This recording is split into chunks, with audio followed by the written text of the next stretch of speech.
राहुल गांधी ने अचानक से 12 राज्यों और 8 केंद्र शासित प्रदेशों के टॉप नेताओं को क्यों बुलाया? एक तारीख बताई गई, उस तारीख को सभी टॉप नेता दिल्ली में मौजूद रहेंगे। क्या खास बात राहुल गांधी करने वाले हैं अपने टॉप के नेताओं से? आखिर क्या बात करने वाले हैं? उन्हें आखिर क्या मैसेज देने वाले हैं? आखिर उन नेताओं को राहुल गांधी क्या मंत्र देने वाले हैं? अब दोस्तों, कांग्रेस के नेताओं के जमावड़े से मुख्य चुनाव आयुक्त ज्ञानेश कुमार की सांसें फूली जा रही हैं। वो सोच में होंगे आखिर इन टॉप के नेताओं को राहुल गांधी क्या जानकारी देने वाले हैं। तो दोस्तों, एक बड़ी लड़ाई अब होने वाली है और इसमें यूपी से सपा अध्यक्ष अखिलेश यादव साथ देने वाले हैं। नमस्कार दोस्तों, मैं हूं प्रवीण सानी। दोस्तों, अपने टॉप के 20 नेताओं को राहुल गांधी ने दिल्ली इसलिए बुलाया क्योंकि बीजेपी उनके राज्यों में बड़ा खेल करने वाली है। एक तरह से कांग्रेस को कमजोर करने का हथियार बीजेपी के हाथ जो लगा है, उसकी जानकारी राहुल गांधी को हो चुकी है। उन जानकारियों को साझा करने के लिए 12 राज्यों और 8 केंद्र शासित प्रदेशों के टॉप नेताओं को कांग्रेस की ओर से बुलावा भेजा गया है। दरअसल दोस्तों, वोट चोरी के मुद्दे के बीच कांग्रेस ने 18 नवंबर को उन 12 राज्यों और 8 केंद्र शासित प्रदेशों के प्रभारियों, राज्य इकाई प्रमुखों, कांग्रेस विधायक दल के नेताओं और सचिवों की समीक्षा बैठक बुलाई है, जहां मतदाता सूचियों का विशेष गहन पूर्ण निरीक्षण चल रहा है। बिहार विधानसभा चुनाव के आए नतीजे में एनडीए ने 202 सीट पर जीत दर्ज की, जबकि कांग्रेस के घटक दल महागठबंधन को 35 सीटों से संतोष करना पड़ा। इस करारी हार के बाद कांग्रेस ने राहुल गांधी और पार्टी प्रमुख मल्लिकार्जुन खड़गे सहित पार्टी के शीर्ष नेताओं ने नतीजों की समीक्षा के लिए बैठक बुलाई है। चुनाव निर्वाचन आयोग की भूमिका पर सवाल उठाए हैं। खास बात यह है कि कांग्रेस के एक वरिष्ठ पदाधिकारी ने बताया कि इन 12 राज्यों और केंद्र शासित प्रदेशों के अखिल भारतीय कांग्रेस कमेटी प्रभारियों, प्रदेश कांग्रेस कमेटी प्रमुखों, कांग्रेस विधायक दल के नेताओं और सचिवों की समीक्षा बैठक 18 नवंबर को इंदिरा भवन में होगी। दोस्तों, बिहार में जो परिणाम एनडीए को मिले हैं, उस पर ना तो राहुल गांधी को विश्वास हो रहा है और ना सपा अध्यक्ष अखिलेश यादव को। ये वोट चोरी से ऊपर वाला मामला है, ये केवल वोट चोरी नहीं है। और मैंने उस समय भी पार्लियामेंट में भी कहा, और जब पार्लियामेंट में हम लोग विरोध करते थे, जो बाई इलेक्शन हमारे हुए, हम लोगों ने उसमें ये कहा कि बीजेपी वोट चोरी से ऊपर वाला काम करती है। चोरी से ऊपर क्या बोलेंगे हम? हमारे यहाँ डकैती बोलते। तो ये चोरी नहीं है। मैंने कांग्रेस को भी समझाया कई बार, ये चोरी नहीं है। चोरी तो छोटी चीजों की होती है, ये तो पूरा इलेक्शन चोरी हो गया, तो इसको तो डकैती बोला जाएगा। ये जो बिहार का चुनाव की तैयारी है, सब इंस्टीट्यूशंस पे कब्जा करने की तैयारी है, क्योंकि अगर बिहार जीत रहे हो तो और लोगों को डराना चाहते हैं। बीजेपी के लोगों ने कहा, उनके सबसे बड़े नेता ने बड़े खुश मन से कहा। वैसे कुछ बातें वो दुखी मन से कहते हैं, इस बार उन्होंने बड़े खुश होकर के मन की बात कही और कहा कि बिहार से जो गंगा बह रही है वो बंगाल तक जाएगी। मैं उनसे कहता हूं कि आप मुड़ मुड़ के देखते हो, पीछे मुड़ के काम देखते हो। आधार किसने बनाया? सरकार ने बनाया। सरकार अपनी ही चीज को स्वीकार नहीं कर रही है। इससे खराब और क्या सोच हो सकती है?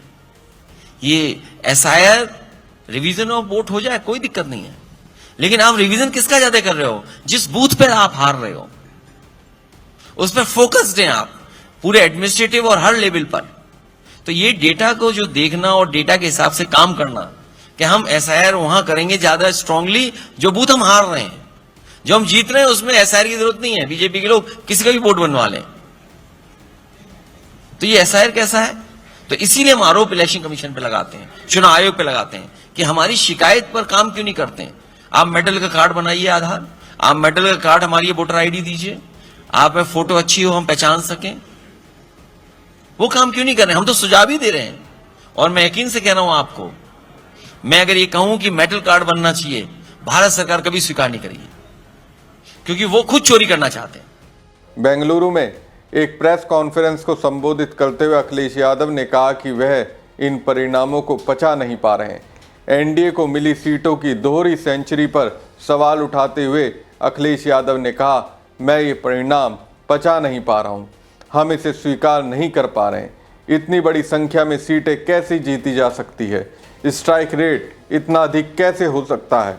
सपा नेता ने अन्य राजनीतिक दलों को बीजेपी से सीखने की सलाह दी। उन्होंने कहा कि दूसरी पार्टियों को बीजेपी से सीखना चाहिए कि एक विशिष्ट संख्या में सीटों पर चुनाव कैसे लड़ा जाता है। उन्होंने आगे कहा, हम बीजेपी से जो सीखेंगे उसे हम पलटकर लागू करेंगे, यानी अब जैसे को तैसा देने के मूड में है। चुनाव आयोग की जिम्मेदारी पर जोर देते हुए अखिलेश यादव ने स्वतंत्र और निष्पक्ष चुनाव सुनिश्चित करने की बात कही। उन्होंने आरोप लगाया कि बीजेपी आधे घंटे में आधार कार्ड और वोटर आईडी कार्ड बना लेती है। इसे वोट चोरी बताते हुए उन्होंने कहा, यह आरोप नहीं, ये सच है।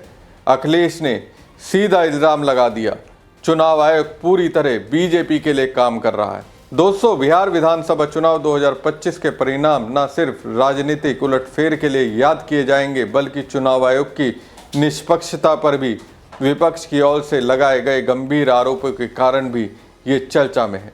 आरजेडी के नेतृत्व वाले महागठबंधन ने मतगणना प्रक्रिया में बड़े पैमाने पर धांधली का आरोप लगाया, जिसके चलते संवैधानिक संस्था के रूप में चुनाव आयोग की सत्यता पर गहरे सवाल खड़े हो गए।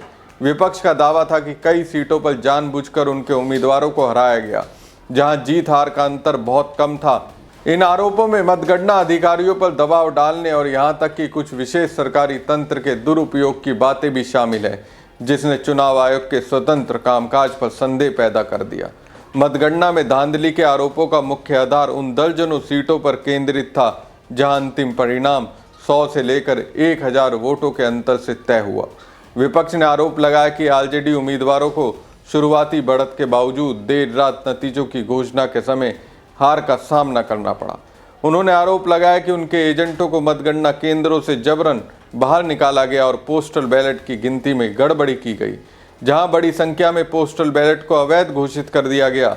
विपक्ष का स्पष्ट कहना था कि चुनाव आयोग ने निष्पक्षता से काम नहीं किया, बल्कि केंद्र और सत्ताधारी पार्टी बीजेपी के प्रभाव में आकर निर्णय लिए, जिससे जनादेश को बदलने का प्रयास किया गया। तो दोस्तों, साफ है विपक्ष को अब चुनाव आयोग पर से पूरा विश्वास खत्म हो चुका है। अब जबकि विश्वास नहीं रहा तो फिर खुद के सियासी अस्तित्व को जिंदा रखने के लिए खुद से पहल करनी होगी। खुद की ओर से ऐसे रास्ते तलाशने होंगे जिससे बीजेपी के एजेंट बने चुनाव आयोग से मुकाबला किया जा सके। इसलिए राहुल गांधी ने अपने 12 राज्यों और केंद्र शासित प्रदेशों के टॉप नेताओं को बुलावा भेजा है। दिल्ली में इन टॉप के नेताओं से राहुल गांधी 18 नवंबर को बैठक करेंगे। जाहिर सी बात है, एसआईआर के जरिए जिस तरह से महागठबंधन के वोट काटे गए उसकी कहानी बताएंगे। दोस्तों, बिहार में करीब 128 सीटों पर एसआईआर की वजह से महागठबंधन को हार मिली। माना जा रहा है इन 128 सीटों पर महागठबंधन के वोटरों के नाम काटे गए, जिसकी वजह से उनके उम्मीदवार हारे। अब यहाँ देखने वाली बात यह है, कहीं ना कहीं कुछ लापरवाही कांग्रेस और आरजेडी के कार्यकर्ताओं ने भी की होगी। शायद चुनाव आयोग की मंशा को वो समझ नहीं पाए होंगे, इसलिए इन नेताओं को बुलाकर बिहार में जो एसआईआर के नाम पर फर्जीवाड़ा हुआ है उसको बताया जाएगा। साथ ही कांग्रेस के वोटर ना कटे उसके लिए खास रणनीति बनाई जाएगी। हमारी खबर आपको कैसी लगी कमेंट बॉक्स में कमेंट करके जरूर बताएं। साथ ही पेज को ज़्यादा से ज़्यादा लाइक और शेयर कीजिएगा। धन्यवाद।